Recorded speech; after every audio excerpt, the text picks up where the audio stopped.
Good morning, everyone. My name is Jude Heron, and in today's video, we're going to learn how to draw the female face from the front. And how you're going to start is you'll always want to start with a circle. Now, you can, freehand the circle, or you can, purchase these plastic, circles here, which is what I typically do.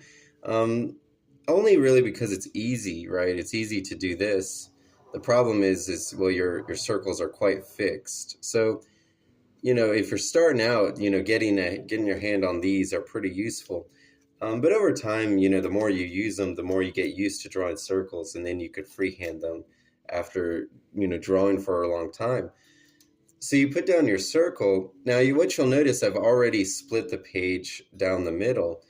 And, I always typically do that more to orientate myself on where the character is going to be posed. I want the character to be in the exact middle of the page, so I split it into 4 quadrants. But the bonus of that, the kind of the useful aspect of that, is that the vertical line that splits down the middle will, of course, be the center of the face. So we'll know that that's like the axis of symmetry, pretty much, for the face. So now that we have our circle, we're going to split the circle in half, horizontally. So now the circle is in 4 quadrants. Now, once you put down your circle and you divide into 4s, that's when I start drawing the chin. I always start here about halfway through the circle, and then I work my way towards the chin. And just as a reminder, maybe not a reminder because I don't think I mentioned it, but we're drawing this in the manga style. Now, the idea here of drawing the face, it really is practice, right? It's eyeballing it in practice. Over time, you'll eventually kind of get a hand for where the chin should be and where the jaw should be. I start by drawing the chin, but I obviously have to start at the side of the face and then work my way down towards it. That's kind of the key to it.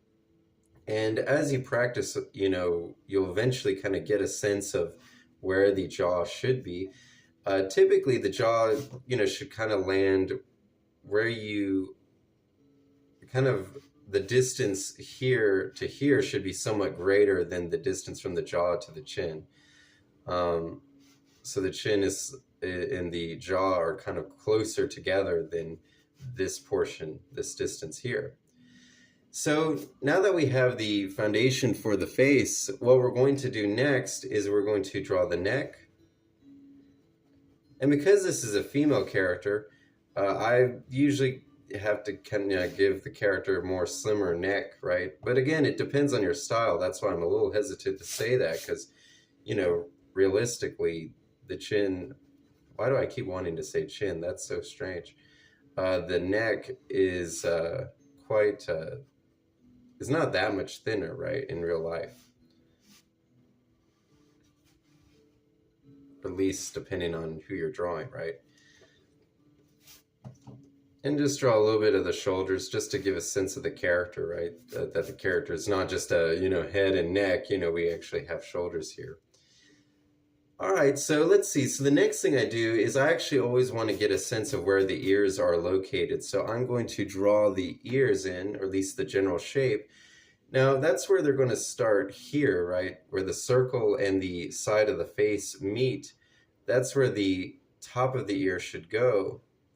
And then the bottom of the ear should actually match with this bottom part of the circle, the very bottom part of the circle. And of course, you have to mirror that on the other side of the face, right? Now, of course, I'm not really concerned about size just yet in terms of getting them to match. I'm just trying to get them on the page, and then as time goes on, we'll refine them to be the exact same in terms of symmetry. All right, so now what I want to do to kind of wrap up this video is to just give a general sense of the facial features.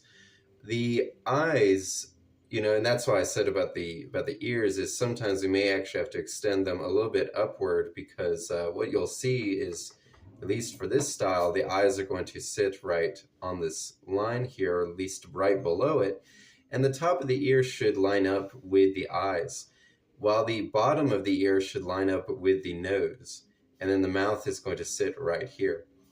But that'll be in the next video because my time is kind of running out, my 5 minutes. So I hope you found this insightful and helpful, and I'll see everybody in the next video.